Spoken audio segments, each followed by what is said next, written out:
السلام علیکم ورحمۃ اللہ وبرکاتہ۔ تربیت کی بات آتے ہی ذہن میں پہلا سوال آتا ہے کہ تربیت ہے کیا، اور جس کی تربیت کرنی ہے اللہ نے اس کو بنایا کیسا ہے۔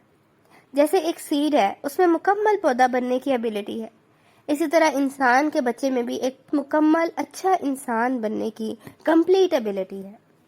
وہ پوری قوتیں اور صلاحیتیں لے کر پیدا ہوا ہے، اور اللہ تعالیٰ نے ان صلاحیتوں کو پروان چڑھانے کے لیے ہی والدین کو رائی بنایا ہے۔ اب پیرنٹس کے اوپر ہے کہ وہ اپنے بچے کو کس طرح گروم کرتے ہیں، کس طرح اس کی کیپیبلٹیز کو فائنڈ کرتے ہیں، اور اس کے لیے والدین کو علم حاصل کرنے کی ضرورت ہے، تربیت کا، پیرنٹنگ کا علم۔ فار ایگزامپل، بچے کی ایمانی تربیت کرنی ہے تو ایمان کو سمجھنا پہلے تو والدین کے لیے ضروری ہے۔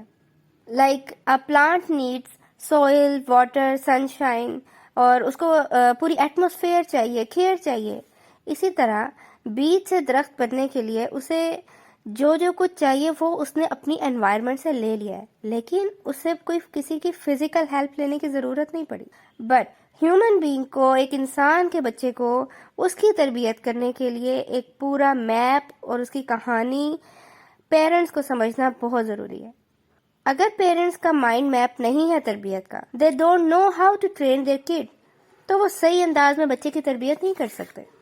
بچے کی دیکھ بھال ہو سکتی ہے، گڈ ڈائٹری ہو سکتی ہے، اچھی ڈریسنگ، اچھی پرسنالٹی ہو سکتی ہے، he can be a strong and well personality person، لیکن جسمانی طور پر سب کچھ مل جانے کے باوجود اس کو روحانی سامان تبھی ملے گا جب پیرنٹس کے پاس ان کے ذہن میں کوئی نقشہ ہوگا تربیت کا۔ پیرنٹنگ ایک بہت قیمتی اثاثہ ہے۔ بیسیکلی اللہ تعالیٰ ہم سے دنیا میں یہی کام چاہتے ہیں کہ ہم انسانوں کے لیے پروڈکٹیو ہوں، اور ایک عورت کا سب سے زیادہ جس علم کو دینے کی ضرورت ہے وہ ماں بننے کا علم ہے۔ ایک مدر وہ ہے جس کو اللہ رب العزت نے ماں بنایا ہے، لیکن اصلی ماں وہ ہے جو بچے کی تربیت کرتی ہے، جیسا کہ حضرت ہاجرہ علیہ السلام نے تربیت کی۔ کہ اقبال نے کہا، وہ فیضان نظر تھا یا کہ مکتب کی کرامت تھی، سکھائے کس نے اسماعیل کو آداب فرزندگی۔ حضرت اسماعیل علیہ السلام ماں کی گود میں پروان چڑھے، باپ کی آمد تو کبھی کبھار ہوا کرتی تھی۔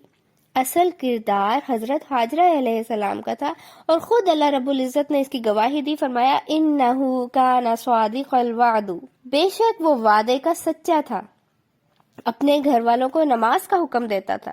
سو مدر از پریشیس، وہ نسل انسانی کو ایک اچھے انسان کا تحفہ دینے جا رہی ہے، اور رب تعالیٰ کے حضور سرخرو ہونے جا رہی ہے۔ سو فادرہڈ اور مدرہڈ سیکھنا پیرنٹس کے لیے بہت ضروری ہے۔